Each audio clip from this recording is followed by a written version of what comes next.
We divide 777 by 3 in long division method.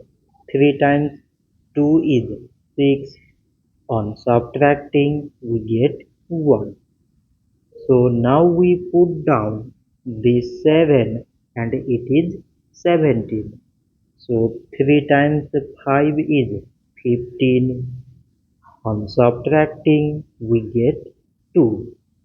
So now we put down the 7 and it is 27. So 3 times 9 is 27. On subtracting, we get 0. So 777 divided by 3 is 259. So this much for today and thanks for watching.